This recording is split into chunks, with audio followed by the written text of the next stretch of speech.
अस्सलाम वालेकुम। मैं उम्मीद करती हूँ आप तमाम लोग खैरियत से होंगे and you guys are watching math words by NK. जिस तरह आपको पता है कि हमने अपनी ई कैट बी कैट 2027 की मैथ सीरीज को स्टार्ट कर दिया है और इससे पहले जो है वो हम फंक्शन डिस्कस कर रहे थे और ये भी फंक्शन का एक सब टॉपिक है। इससे पहले हमने जो है वो function, types of function, vertical line test, odd even function और इवन फंक्शन ग्राफ के साथ अच्छे से अंडरस्टैंड कर लिया। एंड आज की वीडियो में हम reflection of a function discuss करने वाले हैं एंड नेक्स्ट वीडियो में हम कंपोजिट फंक्शन डिस्कस करेंगे। देन इसके बाद हमारा फंक्शन का टॉपिक खत्म हो जाएगा। मींस आपने फंक्शन में पूरी महारत हासिल कर ली है और आप फंक्शन के किसी भी एमसीक्यूज को सॉल्व करने के लिए तैयार हो। चाहे आप ND, NUST, FAST, Karachi university, Dawood, IBA किसी भी जगह के लिए प्रिपेयर कर रहे हो, आपको पता होगा कि फंक्शन टॉपिक कितना ज्यादा इंपॉर्टेंट है। ठीक है। और जो इस चैनल पर कोई न्यू बच्चा है तो मैं इनको बता दूं, बेटा इस चैनल पर आपको तमाम यूनिवर्सिटी से रिलेटेड इन्फॉर्मेशन बताई जाती है। अभी हमारा main focus E CAT B CAT 2027 math के ऊपर है। मेरी कोशिश है कि मैं आपको फ्री ऑफ कॉस्ट मैथ की प्रिपरेशन करा दूं। Okay, so let started this lecture and इस लेक्चर में आज हम पढ़ने वाले हैं रिफ्लेक्शन ऑफ अ फंक्शन।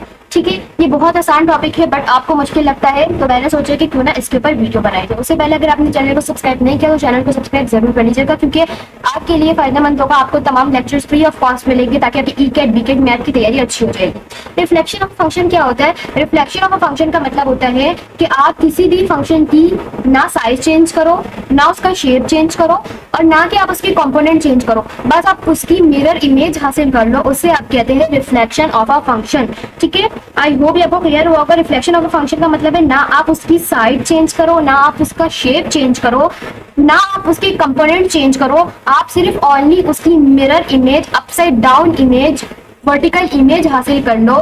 उसे हम कहते हैं रिफ्लेक्शन ऑफ अ फंक्शन। ठीक है, अब जो इस रिफ्लेक्शन ऑफ अ फंक्शन होता है इसकी टोटल 3 टाइप्स होती हैं और हमारी कोशिश ये होगी कि हम इस वीडियो में इसकी 3 टाइप भी पढ़े और साथ में इन तीनों टाइप से कौन कौन सी यूनिवर्सिटी में क्या क्या एमसीक्यूज आए हुए हैं हम वो भी पढ़े। तो यहाँ पर आ जाती है हमारे पास सबसे फर्स्ट टाइप और इस टाइप का नाम है वर्टिकल रिफ्लेक्शन। ठीक है, और इसका दूसरा नाम होता है reflection on x axis. Vertical reflection को हम रिफ्लेक्शन ऑन एक्स एक्सिस भी कहते हैं।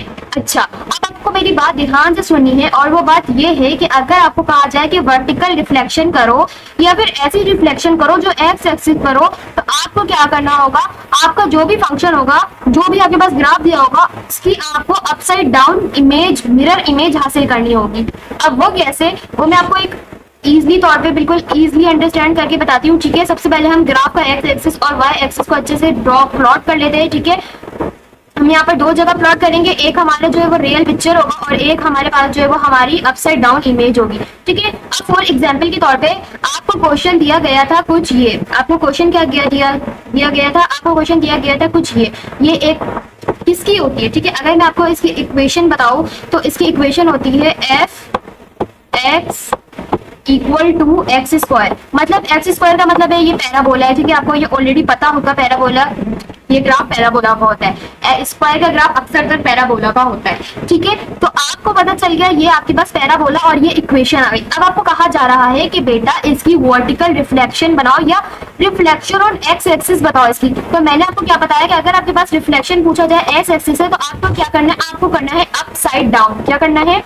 अपसाइड डाउन इमेज हासिल करनी है। ये बात आपने याद रखना है। अगर आपसे पूछा जाए एक्स एक्सिस का तो आपने अपसाइड डाउन करना है या वर्टिकल पूछा जाए तो भी अपसाइड डाउन करना है। अब अपसाइड डाउन का क्या मतलब होता है? आपने जो है वो तमाम चीजें ऐसी रखनी है। मैंने क्या कहा था? ना साइज चेंज हो, ना शेप चेंज हो, सिर्फ आप उसकी मिरर इमेज हासिल कर लो। तो पता है अब ये कैसे बनेगा? ये बनेगा कुछ ऐसा, देख सकते हो आप ऐसे पे। मतलब इसको मैंने जो है वो अपसाइड डाउन करा दिया, ऊपर से नीचे की तरफ आप साइड डाउन करा दिया। इसे हम कहते हैं रिफ्लेक्शन ऑन एक्स एक्सिस। ठीक है, अगर आप मुझसे पूछा जाए कि ये इक्वेशन किस चीज में चेंज होगी तो आप पता है ये इक्वेशन क्या हो जाएगी? ये जी एक्स जो भी होगा वो ऐसे ही रहेगा बट यहाँ पर आपके पास क्या हो जाएगा? नेगेटिव का एक्स स्क्वायर हो जाएगा। ऐसा क्यों हुआ? क्योंकि आपने अब इसको अपसाइड डाउन कराया जिसकी वजह से इसका साइन चेंज हुआ। मतलब जब भी आपके पास वर्टिकल रिफ्लेक्शन या रिफ्लेक्शन ऑन एक्स एक्सिस पूछा जाएगा आप अपने जो है वो वाई वाली वैल्यू की साइन चेंज कर दोगे। ठीक है, मतलब आपका जो वाई होगा ना वो नेगेटिव पर होगा। ठीक है, या तो फिर दूसरा ऑप्शन होता है आप इसको -1 से मल्टीप्लाई करा दोगे। ठीक है, जो भी आपका ओरिजिनल फंक्शन है इसको आपने -1 से मल्टीप्लाई कराओगे तो आपके पास वर्टिकल रिफ्लेक्शन या रिफ्लेक्शन ऑन एक्स एक्सिस आ जाएगी इक्वेशन की फॉर्म में। ग्राफ की फॉर्म में बात किया जाए, अपसाइड डाउन कराओगे तो ग्राफ का रिजल्ट आ जाएगा, और अगर -1 से मल्टीप्लाई कराओगे अपने y एक्सिस को तो आपके पास जो है इसकी इक्वेशन भी आ जाएगी। आई होप आपको ये बहुत अच्छे तरीके से क्लियर हो गया होगा, ठीक है। अच्छा, मैं आपको एक और दफा इसको अगर मैं आपको बिल्कुल सिंपली एक्सप्लेन करना चाहूँ, जिन बच्चों को ये अभी भी समझ में ना आया हो या फिर वो बहुत ज्यादा कंफ्यूज हो रहे हो कि ये हम किस तरह करेंगे, ये हमें समझ में नहीं आ रहा है, तो मैं आपको इसको बहुत आसान तरीके से बताती हूँ, और वो तरीका आपको ध्यान से देखना है, ठीक है। वो तरीका क्या, देखो फॉर एग्जाम्पल के तौर पर जो आपके पास एफ एक्स है, ठीक है, कंसीडर करो वो आपका कौन सा फंक्शन है, वो आपका पेरेंट फंक्शन है, ठीक है। कौन सा फंक्शन है, वो आपका पेरेंट f1 है, ठीक है, ये आपका पेरेंट f1 है, ठीक है। अब आपके पास आपको क्या करने का आ गया, आपको कहा गया कि इसका वर्टिकल रिफ्लेक्शन बताओ या रिफ्लेक्शन ऑन एक्स एक्सिस बताओ, तो ये आपका g ऑफ x आ जाएगा, और इसकी इक्वेशन पता है क्या बनेगी, जो भी आपका पेरेंट फंक्शन होगा आपको बस उसको नेगेटिव में कन्वर्ट करना है, लाइक दिस, कैसे, इस तरीके से, ठीक है। जो भी आपका पेरेंट फंक्शन होगा उसको आपको नेगेटिव में कन्वर्ट करना है। इसकी इक्वेशन क्या बनेगी, जो भी आपका फंक्शन होगा या तो उसको -1 से मल्टीप्लाई करा दो, या तो उसको जो है वो आप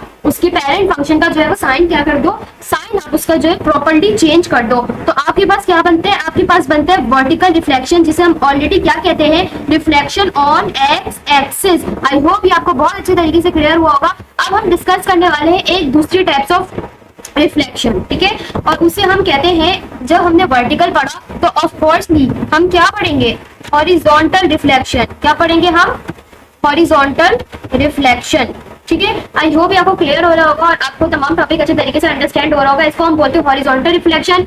जिस तरह बेटा उसका नाम था, उसका नाम क्या रखा था आपने, रिफ्लेक्शन ऑन एक्स एक्सिस, तो अब इसका नाम क्या होगा, इसका नाम होगा रिफ्लेक्शन ऑन वाई एक्सिस, ठीक है।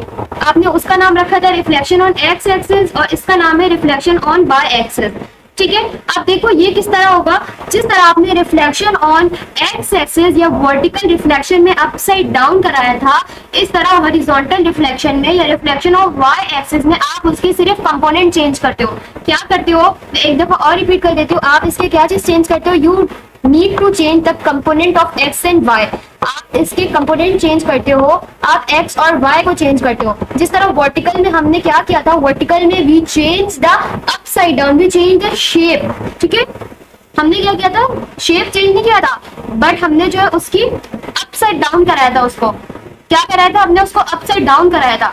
अब हॉरिजॉन्टल रिफ्लेक्शन में या रिफ्लेक्शन ऑन वाई एक्सिस में हम उसके कंपोनेंट एक्स और वाई को चेंज करते हैं। अब एक्स और वाई के कंपोनेंट को चेंज करने का क्या मतलब है, ये मैं आपको बताती हूँ। जैसे हमने पहले एक्स और वाई को ग्राफ से अंडरस्टैंड किया था, तो इस दफा भी हम ग्राफ से अंडरस्टैंड करेंगे ताकि आपको किसी भी कॉन्सेप्ट में कोई भी परेशानी ना हो, ठीक है। तो हम जल्दी से ग्राफ बना लेते हैं, ठीक है। अब देखो बेटा, फॉर एग्जाम्पल के तौर पर मैं आपके पास ग्राफ सपोज करती हूँ, ये वाला एक ग्राफ होता है हमारे पास कुछ इस तरीके से। अच्छा, ये किस इक्वेशन का ग्राफ होता है मैं ये भी बता देती हूँ, ये होता है F X equal to under root X का ये ग्राफ होता है, ठीक है। इसका इस तरह का ये इसकी इक्वेशन का ग्राफ ये बनता है, ठीक है। जिस तरह पहले आपने इक्वेशन देखी थी F X equal to X square, तो उसका जो ग्राफ बना था वो पैराबोला बना था। इस तरह F X equal to under root X का जो ग्राफ होता है वो कुछ इस तरह से बनता है। अब आपको ये नहीं बोला गया कि वर्टिकल निकालो या रिफ्लेक्शन ऑन एक्स एक्सिस निकालो, आपको कहा गया हॉरिजॉन्टल रिफ्लेक्शन निकालो या रिफ्लेक्शन ऑन वाई एक्सिस निकालो। इसका मतलब है आपको सिर्फ इसका जो है एक्स या वाई कंपोनेंट को चेंज करना है, मतलब इसको इन्वर्स कर देना है। मतलब ये यहाँ पर बना हुआ है तो मैं इसको कहाँ बना दूंगी, यहाँ पर। ओनली इसका एक्स और वाई चेंज करके ये बन गया यहाँ पर। अब इसकी इक्वेशन कैसे बनेगी, इसकी इक्वेशन कुछ इस तरह बनेगी, जी ऑफ एक्स इक्वल टू, यहाँ पर आपके पास क्या चेंज हो जाएगा, यहाँ पर आपके पास एक्स चेंज हो जाएगा। देखो हमेशा याद रखो उल्टा है। कैसे उल्टा है, अगर आपसे पूछा गया वर्टिकल रिफ्लेक्शन या रिफ्लेक्शन ऑन एक्स एक्सिस, वहां पर आप वाई चेंज करोगे, हमेशा वहां पर आप वाई का साइन चेंज कर दोगे, पॉजिटिव है तो नेगेटिव कर दोगे या फिर -1 से मल्टीप्लाई करा दोगे। और अगर आपके पास हॉरिजॉन्टल रिफ्लेक्शन या रिफ्लेक्शन ऑन वाई एक्सिस पूछा गया तो आपको एक्स एक्सिस का साइन चेंज कराना है। आपको याद रखना यह है कि अगर एक्स पूछा गया तो वाई का साइन चेंज कर दो और वाई पूछा गया तो एक्स का साइन चेंज कर दो। आई होप ये आपको क्लियर हो रहा होगा कि ये किस तरीके से होते हैं और इसको हम किस तरीके से कर रहे होते हैं, ठीक है। अब देखो मैं आपको इसको अच्छे तरीके से और अंडरस्टैंड कराना चाहूँ तो आप इसको किस तरह करोगे अंडरस्टैंड, जैसे मैंने पहले बताया था कि इसकी इक्वेशन कैसे बनेगी, जो जर्नल इक्वेशन होगी जो आप यूज करोगे। तो एग्जांपल के तौर पे एफ एक्स इक्वल टू आपके पास पेरेंट फंक्शन है, ठीक है। पेरेंट फंक्शन को मैं पी एफ से शो कर देती हूँ अभी। उसके बाद आपने क्या करना है, उसके बाद आप अगर मैं इसका रिफ्लेक्शन करा रही हूँ, ठीक है, अगर मैं इसका रिफ्लेक्शन करा रही हूँ तो ये पता है किस तरह बनेगा, ये बनेगा जी ऑफ एक्स इक्वल टू, पहले हम क्या करते थे, सिर्फ पेरेंट फंक्शन में नेगेटिव साइन इंसर्ट कर देते थे और हम कहते थे ये बन गया हमारा एक्स एक्सिस वाला रिफ्लेक्शन। लेकिन अब हमें क्या करना है, अब हमें वाई एक्सिस वाला रिफ्लेक्शन करना है। तो वो कैसे होगा, उसमें हम एक्स एक्सिस का साइन चेंज करेंगे, सिर्फ इसका, बाकी हमारा जो पेरेंट फंक्शन होगा उसका साइन चेंज नहीं होगा। तो ये आपके पास कहलाता है बेटा, ये क्या कहलाता है, ये हमारे पास कहलाता है हॉरिजॉन्टल रिफ्लेक्शन या reflection on Y axis. I hope आपको ये बहुत अच्छे तरीके से क्लियर हो गया होगा, आपकी अंडरस्टैंडिंग बहुत हो गई होगी इसमें, ठीक है। अब देखो मैं आपको एक बहुत ज्यादा इंपॉर्टेंट चीज बताने वाली हूँ, बहुत ज्यादा इंपॉर्टेंट चीज बताने वाली हूँ, ठीक है। वो है मैथ वर्ड्स का इंपॉर्टेंट पॉइंट, ठीक है, मैथ वर्ड्स का इंपॉर्टेंट पॉइंट जो कि आई होप किसी ने नहीं बताया होगा और इसमें आप कंफ्यूज भी होते हो। तो हम जल्दी से इसकी थोड़ी सी प्रैक्टिसिंग कर लेते हैं ताकि हमारे जो कॉन्सेप्ट है वो आसान हो जाए, ठीक है। तो एग्जाम्पल के तौर पे पहला हमने क्या डिस्कस किया था, अगर मैं आपको फर्स्ट की बात बताऊं तो हमने फर्स्ट क्या डिस्कस किया था, हमने डिस्कस किया था रिफ्लेक्शन, ठीक है, रिफ्लेक्शन ऑन एक्स एक्सिस, ठीक है, पहले हमने ये डिस्कस किया था, ठीक है। आई होप मैं आपको पूरा इसका जो है वो एक वन शॉट रिवीजन भी करवा रही हूँ ताकि आपके जो तमाम कॉन्सेप्ट है वो क्लियर हो गए। तो आपने जो है रिफ्लेक्शन ऑन एक्स एक्सिस में क्या पढ़ा था बेटा, आपने रिफ्लेक्शन ऑन एक्स एक्सिस में एक पॉइंट पढ़ा था या एक जनरल इक्वेशन पढ़ी थी। इसकी क्या बताया था मैंने आपको, जो भी आपके पास एफ एक्स होगा बेटा उसका जो पेरेंट फंक्शन होगा उसका साइन चेंज हो जाएगा कुछ इस तरह से, ठीक है, कुछ इस तरीके से उसका क्या होता है साइन। तो उसकी जनरल इक्वेशन ये होती है। अब फॉर एग्जांपल के तौर पे मैं एक आपके पास एग्जांपल ले लेती हूँ और वो एग्जांपल ये दी हुई है कि मेरे पास जो एफ ऑफ एक्स है बेटा, जो मेरे पास एफ ऑफ एक्स है वो मेरे पास दिया हुआ है 2,-3, ठीक है, क्या दिया हुआ है 2,-3। अब मुझे बोला ये गया है कि आपको जो क्वेश्चन दिया गया है आप उसका रिफ्लेक्शन करो एक्स एक्सिस में। मैंने आपको पहले बता दिया था एक्स एक्सिस में रिफ्लेक्शन करना है तो वाई का साइन चेंज करना है। अब आपको पता ऑलरेडी पता होगा कि जो पहली वैल्यू होती है वो एक्स की होती है, जो दूसरी वैल्यू होती है वाई की होती है। मतलब आपको वाई की वैल्यू का साइन चेंज करना है या फिर वाई की वैल्यू को -1 से मल्टीप्लाई करवाना है। तो अब ये क्या बन जाएगा, देखो एक्स की वैल्यू आपने चेंज करनी ही नहीं है और जब वाई की वैल्यू नेगेटिव में है तो मैं इसका साइन चेंज करके पॉजिटिव में कर दूंगी तो मेरे पास ये आंसर हो जाएगा, ठीक है। और अगर आप इसको -1 से मल्टीप्लाई भी करते तो -+3 बन जा 3। तो आप कहते हैं कि ये जो हमारे पास आंसर आया ये किस वजह से आया, हमने रिफ्लेक्शन करवाया था एक्स एक्सिस में, ठीक है। आई होप आपको क्लियर हो गया होगा, ठीक है। अब हमने दूसरा क्या डिस्कस किया, हमने दूसरा हमने डिस्कस किया कि हमने रिफ्लेक्शन कराई किस में, हमने रिफ्लेक्शन कराई वाई एक्सिस में। और जब हम वाई एक्सिस के ऊपर रिफ्लेक्शन चेंज करते हैं तो हम एक्स का साइन चेंज करते हैं, यहाँ पर उल्टा है, एक्स पर कराना है तो वाई का साइन चेंज कर दो, वाई पर कराना है तो एक्स का साइन चेंज कर दो। इसकी जनरल इक्वेशन क्या बनी थी, इसकी जनरल इक्वेशन हमारे पास बनी थी एफ एक्स, इसमें पेरेंट का साइन चेंज नहीं हुआ था, इसमें ओनली एक्स का साइन चेंज हुआ था। किस तरह, यूं ऐसे बनी थी, ठीक है। मतलब कि इसमें क्या था कि जो भी एक्स होगा बस उसका साइन चेंज कर देना है। आई होप भी आपको क्लियर हो रहा होगा। अब फॉर एग्जाम्पल के तौर पे हम वही वाली एग्जाम्पल लेते हैं 2,-3। अब बोला गया है कि इस पे आपको रिफ्लेक्शन एक्स एक्सिस पे नहीं कराना है, वाई एक्सिस पर कराना है। अब आप कैसे कराओगे, मैंने क्या बताया, इस दफा आपको एक्स चेंज करने हैं, पिछली दफा आपने वाई चेंज किया था, पिछली दफा आपने y चेंज किया था। अब यहाँ पर क्या है, ये x है और ये y है, मतलब आपको ये वाली चीज चेंज करनी है। मतलब अब ये नेगेटिव में हो जाएगा क्योंकि आपको साइन चेंज करना था, ये पॉजिटिव था तो इसको आपने नेगेटिव में किया, बाकी सब ऐसी। तो क्या हो गया, आपने रिफ्लेक्शन ऑन x एक्सिस के साथ आपने रिफ्लेक्शन y एक्सिस पर भी करा ली। जिस तरह मैंने आपको कहा था बेटा कि सिर्फ 2 टाइप्स नहीं होती, हमारे पास 3 टाइप्स होती है। तीसरी टाइप इतनी आसान है कि वो आपको ऐसी समझ में आ जाएगी, वो मैं आपको बता देती हूँ। अब देखो उसका क्या नाम होता है, उसका नाम होता है reflection on y equal to X. अब ये क्या है, ये कौन सी बला है, y इक्वल टू एक्स, ये क्या है बेटा। देखो सबसे पहले मैं आपको बता दूं reflection on y equal to X को हम इनवर्स फंक्शन भी कहते हैं। जिस तरह हमने पहले पॉइंट में पढ़ा रिफ्लेक्शन ऑन एक्स एक्सिस को हम वर्टिकल रिफ्लेक्शन कहते हैं और रिफ्लेक्शन ऑन वाई एक्सिस को हम हॉरिजॉन्टल रिफ्लेक्शन कहते हैं, इस तरह reflection on Y equal to X को हम इनवर्स रिफ्लेक्शन भी कहते हैं। अब ये किस तरह होता है, फॉर एग्जाम्पल के तौर पे आप एक जो है वो यही क्वेश्चन बोलो, ये क्वेश्चन इस वजह से करवा रही हूँ ताकि इससे आपको जो है वो नॉलेज में इंक्रीजमेंट होगी और आप भी एक आदत हो जाएगी इस क्वेश्चन पे, ताकि आप इसी क्वेश्चन को सॉल्व करके आपको आसानी होगी। मैं अगर क्वेश्चन चेंज करूंगी तो आप कंफ्यूज हो जाओगे, ठीक है। अब देखो मैंने यहाँ पर एक क्वेश्चन लिखा, अब इसको बोला जा रहा है रिफ्लेक्ट कराओ इसको y इक्वल टू एक्स पर। आप बोलोगे हमने सबने सबकी जनरल इक्वेशन बताई, इसकी नहीं बताई, तो इसकी जनरल इक्वेशन क्या बनेगी, y इक्वल टू एक्स। अब बोलोगे ये क्या है, ये बेटा ये है कि आपने कुछ भी नहीं करना है, इस फंक्शन को इन्वर्स कर देना। मतलब जो x पर आ रहा है उसको y पर कर दो और जो y पर आ रहा है उसको x पर कर दो। अभी x पर आ रहा है मैं उसको y पर कर देती हूँ, ठीक है। किस तरह, देखो ये x पर आ रहा था, मैंने इसको y पर कर दिया, और ये y पर आ रहा था तो मैंने इसको x पर कर दिया। बस ये करना था आपको इनवर्स, और कोई साइन चेंज नहीं करना है, सिर्फ दो फंक्शन को आपस में इनवर्स करना है, तो वो आपके पास कहलाता है reflection on y equal to x। I hope ये आपको बहुत अच्छे तरीके से क्लियर होगा। मैंने बहुत सिंपल एग्जाम्पल से आपको ये क्वेश्चन सॉल्व करा दिया है, और अब आपको इन तमाम क्वेश्चन में किसी भी किस्म की कोई प्रॉब्लम नहीं होगी। आई होप आपको तमाम चीजें अच्छे तरीके से समझ आई होंगी। ठीक है, अब क्यों ना हम इसके कुछ इंपॉर्टेंट एमसीक्यू सॉल्व करें, ताकि हमारे नॉलेज में इजाफा हो और हमें जो है वो पता चले कि किस तरह से क्वेश्चन हमारे पास पेपर में आ रहे हैं। ठीक है, तो मैं आपके सामने क्वेश्चन लिख देती हूँ। क्वेश्चन नंबर 1 आपसे बोला गया है, अच्छा देखो बेटा, क्वेश्चन नंबर 1 में आपको बोला गया है फाइंड, ये रिफ्लेक्शन से रिलेटेड है जो कि मुख्तलिफ यूनिवर्सिटीज के पास पेपर से लिया गया है। ये एमसीक्यू सेट नेट और एनईडी की सीरीज में आ चुका है, तो चलो जल्दी से हम इसको सॉल्व करते हैं। सबसे पहले आपको लिखा हुआ है फाइंड, सबसे पहले अगर आपको किसी भी एमसीक्यू को सॉल्व करना है उसका तरीका है कि जो भी क्वेश्चन आपको दिया हुआ है उसको आप पहले आराम से इत्मीनान से पढ़ लो, देन उसके बाद आप सोचो कि ये किस टॉपिक से आया हुआ है और इसको किस तरह हमें उसकी डेफिनेशन याद आएगी, और हम डेफिनेशन के मुताबिक उसका जो जर्नल फॉर्मूला है, उसकी जो इक्वेशन है वो क्या होगी, और वो समझ में आ गई तो एमसीक्यू सॉल्व करना बहुत आसान होता है। ठीक है, ये मेरी ट्रिक है एमसीक्यूज को सॉल्व करने की। नंबर 1 क्वेश्चन पढ़ते हैं, फाइंड द एक्स कोऑर्डिनेट। अच्छा, एक्स कोऑर्डिनेट से मुराद है, यहाँ पर आपके पास दो कोऑर्डिनेट्स दिए, आपको पता होगा ये हमारे पास कोऑर्डिनेट ये ऑर्डर्ड पेयर कहलाते हैं, जिसमें से जो पहली चीज होती है हमारे पास वो x होती है, और जो दूसरी चीज होती है वो y होती है। तो आपको बोला गया है निकालना है x कोऑर्डिनेट है, पहले ही बता दिया सिर्फ x की वैल्यू से खेलना है, तो आपको ये समझ में आ गया कि आपको x की वैल्यू निकालनी है, और ये कोऑर्डिनेट आपको दे दिया, और when reflect on y axis, जब ये किस पे रिफ्लेक्ट हो, y एक्सिस पर। सबसे पहले आपको ये सोचना है कि y एक्सिस की डेफिनेशन क्या थी।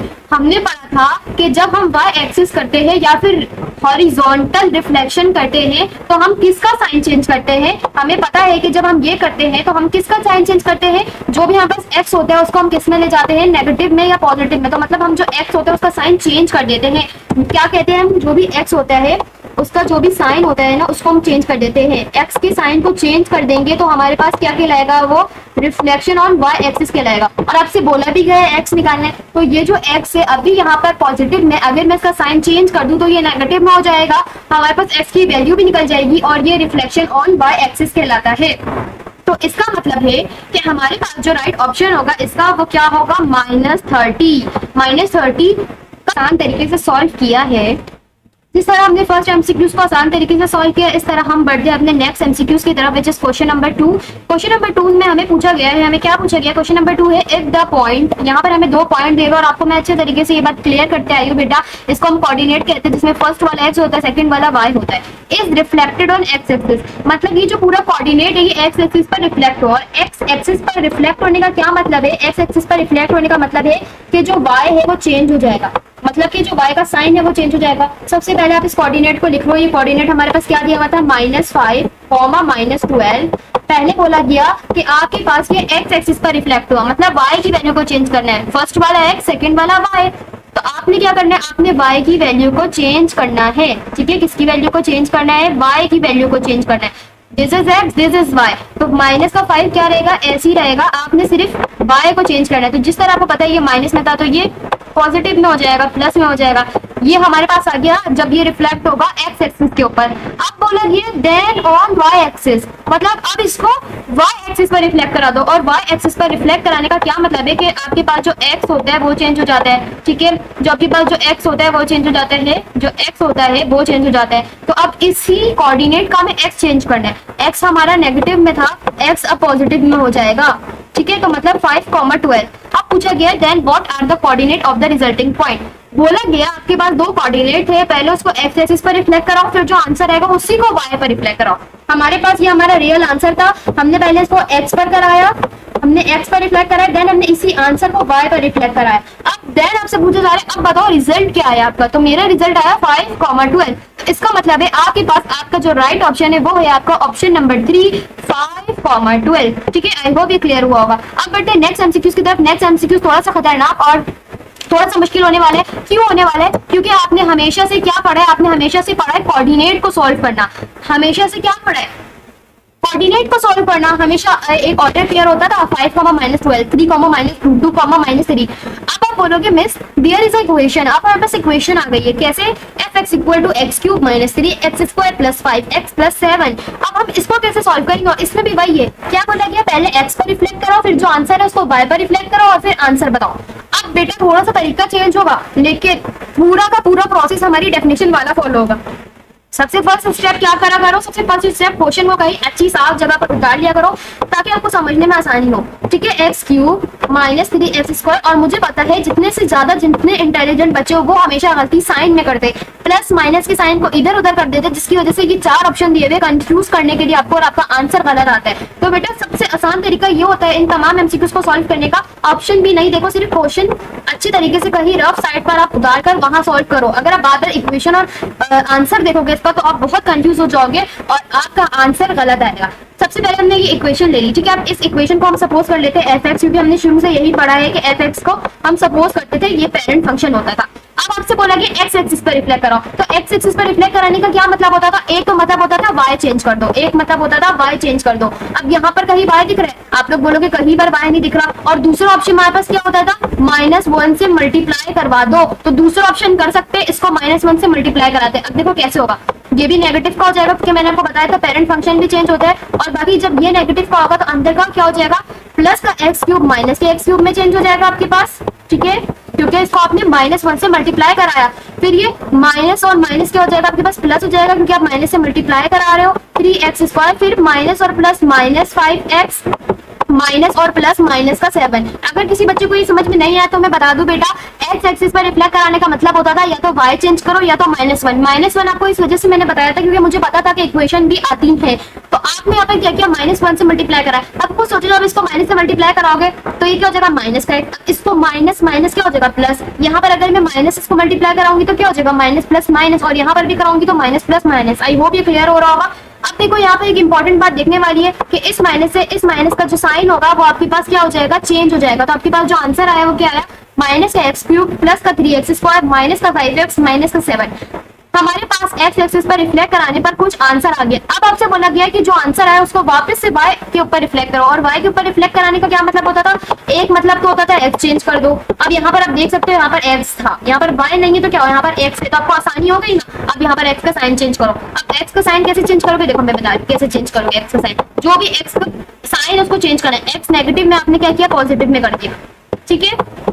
फिर यहाँ पर जो है वो आपके पास जो यहाँ पर जो x है वो आपके पास क्या है? ऐसे नहीं होगा, सॉरी, आपने क्या करना था? सिर्फ x का साइन चेंज करना था। तो यहाँ पर माइनस, फिर यहाँ पर आपने x के ऊपर नेगेटिव साइन लगाया, ठीक है, फिर इस तरह, ठीक है, फिर प्लस ऐसे ही रहा, फिर 3 ऐसे ही रहा, क्योंकि आपको सिर्फ x चेंज करना है। अगर हम बाहर साइन लगाएंगे तो वो हमारी वैल्यू गलत आएगी, हम यहाँ पर नहीं लगा सकते, ठीक है।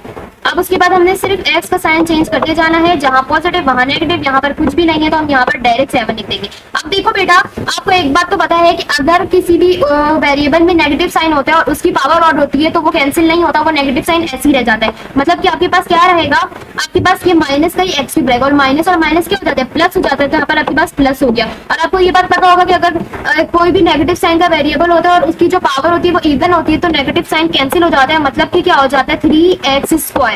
फिर यहाँ पर भी माइनस और माइनस प्लस हो गया, तो आपके पास आंसर आया 5x, और माइनस का 7 ऐसे ही रहेगा क्योंकि ये किसी से मल्टीप्लाई नहीं हो रहा। अब आपके पास ये फिक्स आंसर आ गया। अब आप देखो कि ये कहाँ पर मल्टीप्लाई होकर आया, ये कौन सा ऑप्शन पर, यहाँ पर आपको कौन सा ऑप्शन ऐसा दिख रहा है जो राइट ऑप्शन है?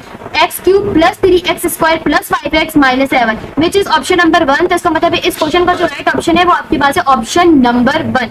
आई होप ये तमाम चीजें आपको बहुत अच्छे तरीके से क्लियर हो गई होंगी, किस तरह हम रिफ्लेक्शन कराते हैं एक्स एक्सिस और वाई एक्सिस के ऊपर, पूरा प्रोसेस क्या होता है, किस किस तरीके के एमसीक्यूज एग्जाम में आ रहे होते हैं, और मैथ वर्ड्स का इंपॉर्टेंट पॉइंट जिससे आप इन तमाम चीजों को इन अ मिनट याद रख सकते हो, सब बता दिया। सो आई होप आपको ये वीडियो बहुत अच्छी लगी होगी। चैनल को सब्सक्राइब जरूर करेगा। मिलते हैं नेक्स्ट वीडियो में जो कि होने वाली है कोऑर्डिनेट्स की।